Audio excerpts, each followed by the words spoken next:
Buenas noches, hermanos. Qué bueno es poder estar acá. Hacía mucho rato no venía al templo. Es para mí un gran honor y un gran reto estar aquí compartiéndoles y dándoles la reflexión del día de hoy. Estamos en la recta final del año y normalmente en estos tiempos uno suele hacer un balance de lo que ha pasado en este año. Yo no sé ustedes, pero yo sí lo hago. Reviso cuáles han sido mis expectativas, cuáles han sido mis metas, cuáles han sido mis proyectos y miro cómo estamos al final del año. Pero este ha sido un año atípico, ha sido un año que nos cogió por sorpresa, que de alguna manera nos sacó de ese letargo rutinario en el que vivíamos tranquilamente en nuestra zona de confort. Ha sido un año que nos ha puesto a pensar muchas cosas, nos ha puesto a aprender cosas nuevas y nos ha puesto también a desaprender algunas cosas. Entonces, haciendo ese ejercicio, siempre había una palabra que venía constantemente a mi cabeza, quisiera o no lo quisiera, y era el COVID. Esta famosa pandemia que quedará grabada en nuestras mentes por el resto de nuestras vidas, que ha causado tantos estragos, como un huracán de máxima categoría, pero contrario a un huracán, esta pandemia aún no termina. Entonces, bajo este complicado panorama, bajo este difícil panorama, muchos medios de comunicación y muchas personas con las que uno tiene la oportunidad de conversar, plantean que el 2020 es un año para el olvido. Yo lo invito, hermano, a que se tome ahí un momento y con honestidad responda la siguiente pregunta. ¿Es para usted el 2020 un año para el olvido?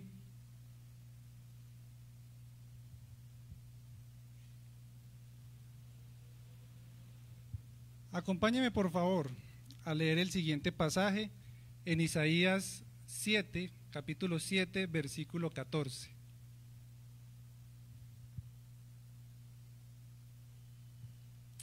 Isaías 7, 14 dice: por eso el Señor mismo les dará una señal, la Virgen concebirá y dará a luz un hijo y lo llamará Emmanuel.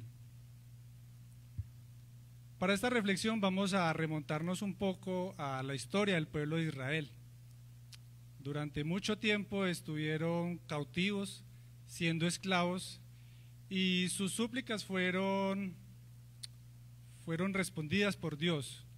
De la mano de Moisés se libraron del yugo del faraón de Egipto y salieron con la promesa de una nueva tierra.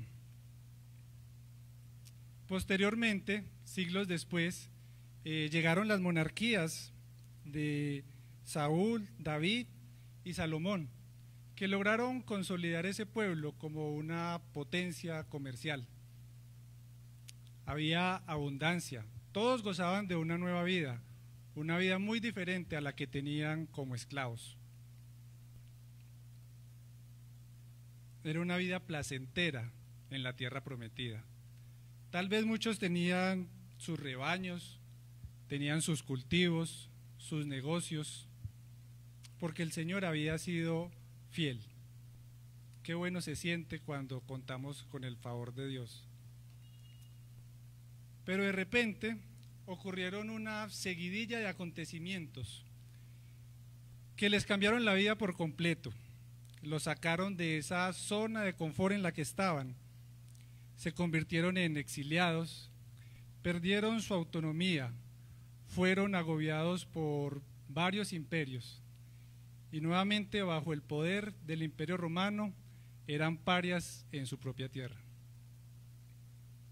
Habían vuelto casi que al punto cero. Procuremos por un momento ponernos en los zapatos de ese pueblo de Israel. imaginemos cuál pudo haber sido el panorama de desesperanza, que todo lo que habían construido durante tantos siglos se venía abajo como un castillo de naipes. Ese pueblo probablemente también estaba sintiendo lo mismo que muchos de nosotros estamos sintiendo este año. Un futuro incierto, estamos cansados de pronto, agotados, con miedo. Pero este pueblo estaba aferrado a una promesa. Isaías había predicho que nacería un Mesías, nacería un Dios con nosotros, un Salvador que no era cualquier Salvador, pues tenía otras características. Traería el principado sobre sus hombros, sería un admirable consejero, un Dios fuerte, un Padre eterno, un príncipe de paz. Esta promesa del nacimiento de Jesús traía esperanza al pueblo de Israel. Ellos esperaban a alguien que viniera a acabar con la injusticia, un caudillo revolucionario que viniera a ayudarles a recuperar la tierra que habían perdido, un Salvador que pusiera fin a todos los problemas que tenían. El nacimiento de Jesús significaba la esperanza que habían perdido en un mejor mañana. Sin embargo, Jesús no resultó ser ese Mesías que ellos esperaban. No cumplió con las expectativas que tenían de él. No salió a hacer marchas y protestas contra el Imperio Romano. No formó un ejército para combatir y exterminar a dicho imperio o para expulsarlos de la tierra que les pertenecía. Y por eso prefirieron que fuera crucificado.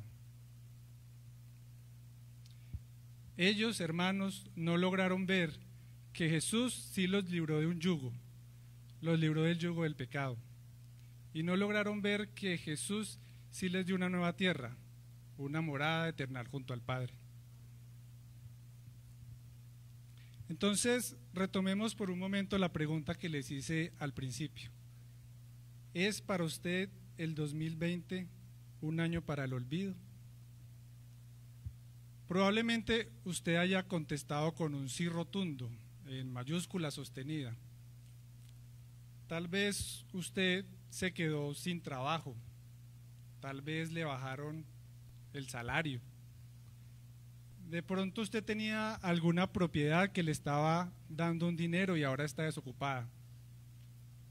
Tal vez usted estaba estudiando y tuvo que dejar de hacerlo, o tuvo que sacar a sus hijos del colegio por problemas económicos.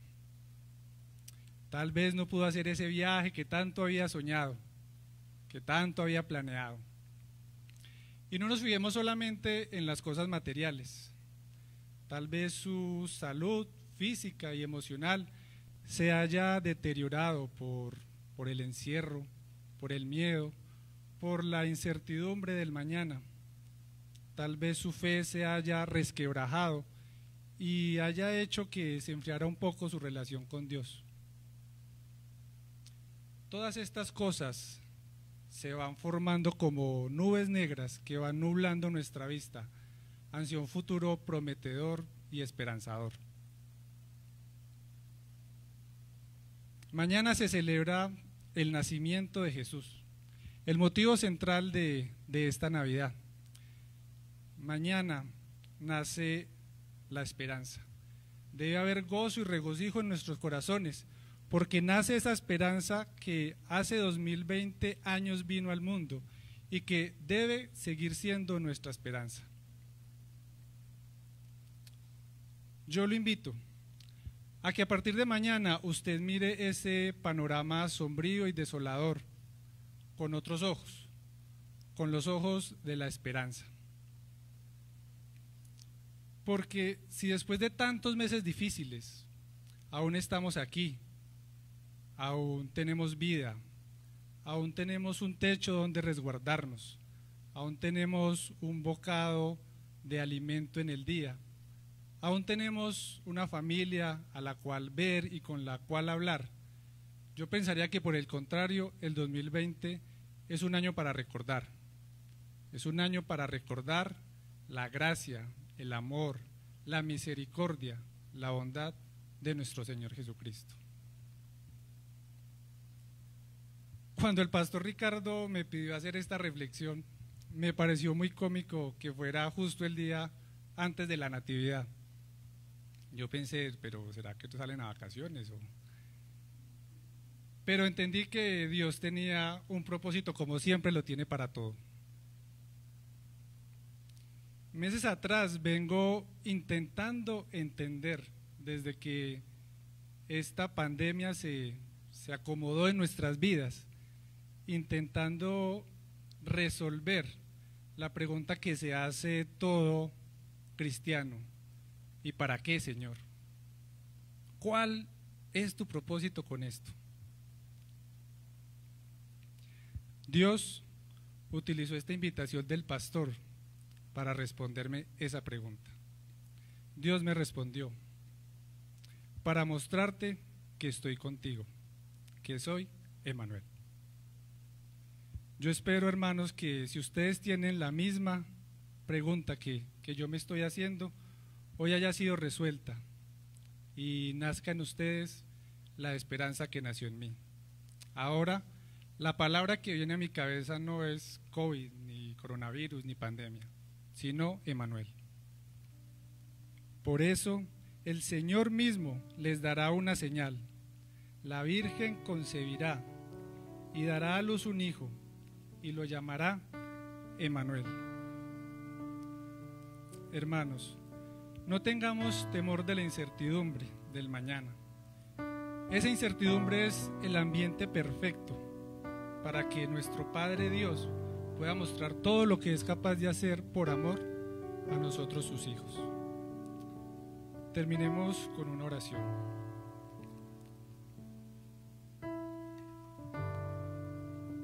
Señor, yo te doy gracias por tu palabra.